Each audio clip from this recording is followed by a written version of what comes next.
All right, so we'll crack it off one more time before we take it apart. Of course, it'll be back together in full race mode one day for display, but it's not usable.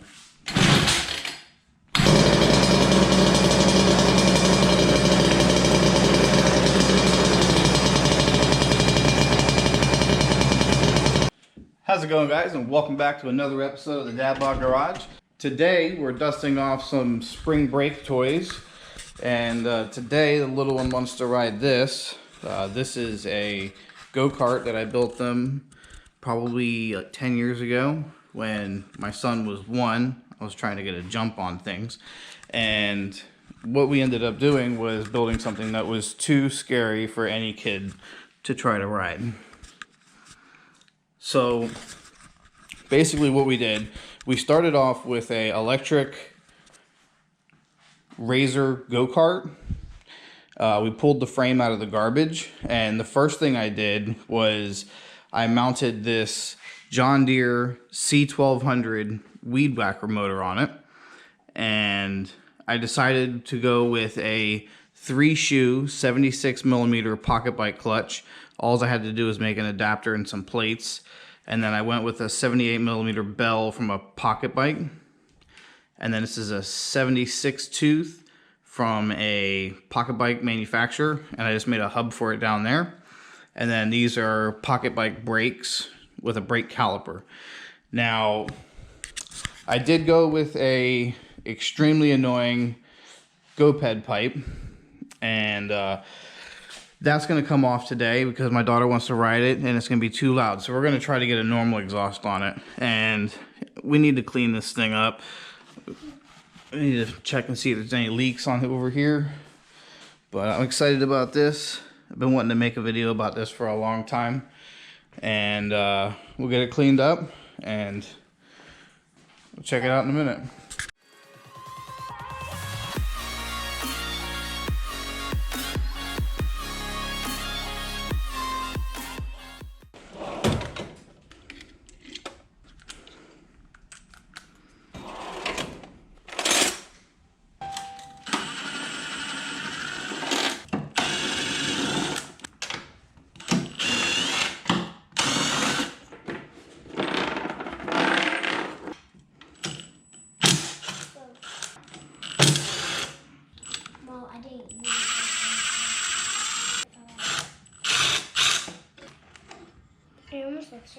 The old purple power do some work.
All right, and just after a little scrubbing, she is looking good.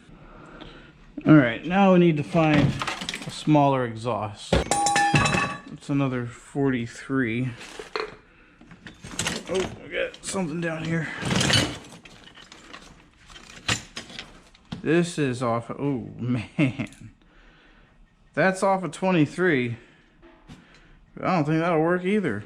So I've got a whole plethora of choices here that we got to line up here, but the problem is they all hit the cover pointing up, which is the direction I want to go with it. I don't want to shoot down into the frame. So let's go ahead, let's get this buzzed off, and then we'll see which exhaust is going to fit the best. It's got a really weird bolt pattern, so this is going to get really interesting. Brand new uni.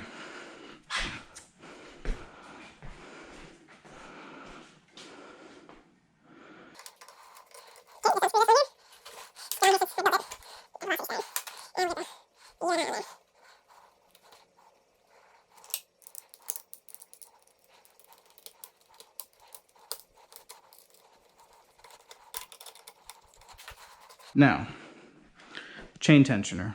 So what are we gonna do? I think we got our little trusty tool here.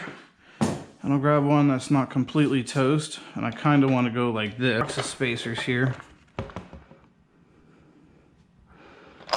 Some aluminum, some thick wall, some thin wall.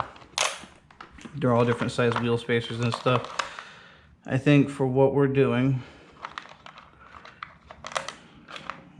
these wouldn't be,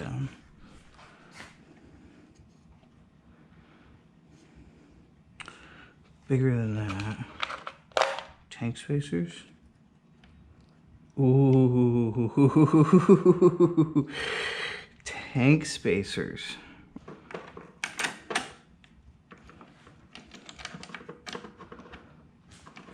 Wow, that could not have worked out any better, could it have? All right, and there you have it. Now we've got a chain tensioner, keeping that chain nice and snug. We need to get some lube in there. We got our new air filter. Got her all cleaned up. And we've got an exhaust with a gasket. This is a muffler can. This is not like the big expansion pipe that we just took off. So let's get the seat mounted back up there and see how she ripped.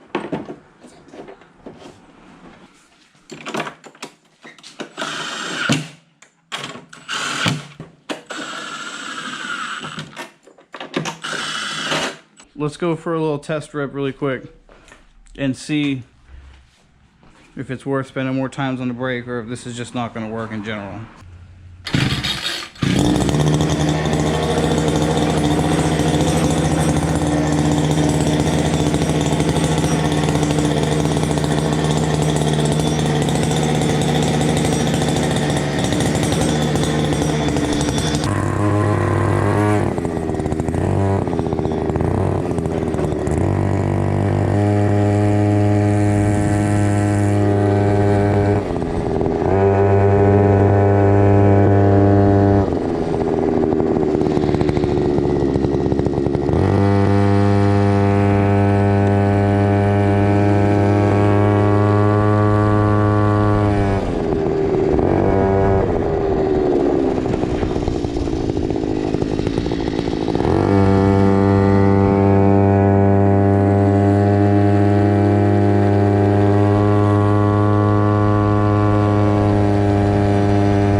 So what we're going to do is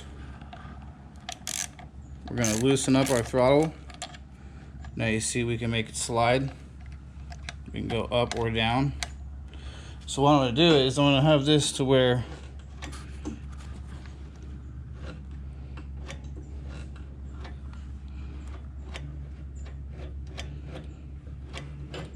well, that's still essentially wide open. So let's take some more out of it up here.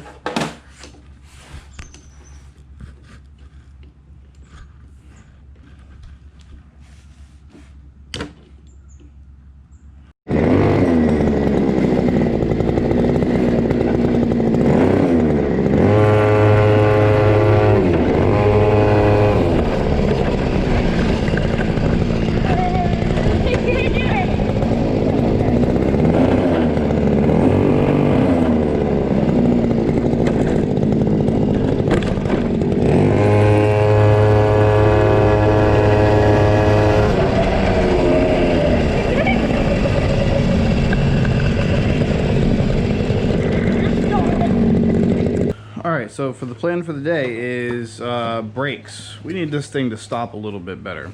So what I have is I had a set of these mountain bike hydraulics sitting around. And these are really cool. They're hydraulic brakes. So hopefully we can actually squeeze this thing. It's just too hard. Over the years, it's gotten too hard. So if we can't just make this work, then I'll go buy a new brake line and we'll rerun it again, and it'll be a lot easier then. But I'd like to see if this hydro will work, because these are really cool.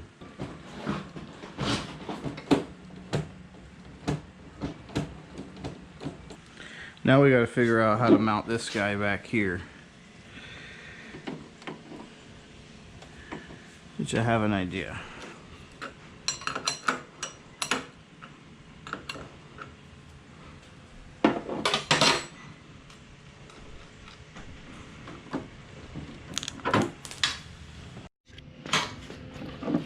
So it looks like this brake, using this bracket, will bolt right up.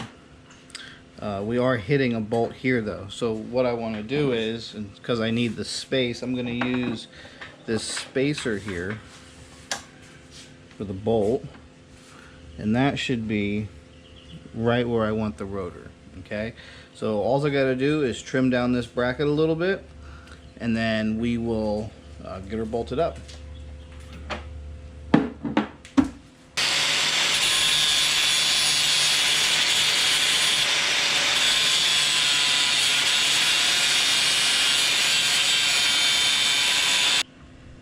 Alright, now we're going to loosen the hub, or the rotor, so that we can center it with our caliper there. Okay, that's loose. I think we need to come over here. No? Actually, that may have been just in the right spot. Alright, so to bleed these guys, I've got my brake bleeder from my car hooked up to the hydro handle through the bleed port, and down here I've got an adapter that I made that I can connect to a bottle full of brake .4. So what I'm going to do is, you bleed these up. I'm going to get the bubbles out. Get right to the fitting there. Okay. Alright, we got that one on. Now let's see if it comes out up top. You'll see it coming through these. See if I can get a better view. You'll see it coming up through this tube here if it is.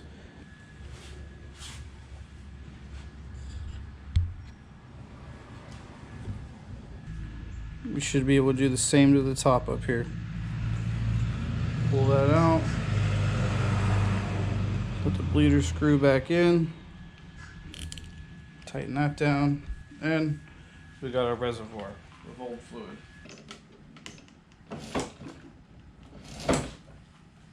Yep, they work.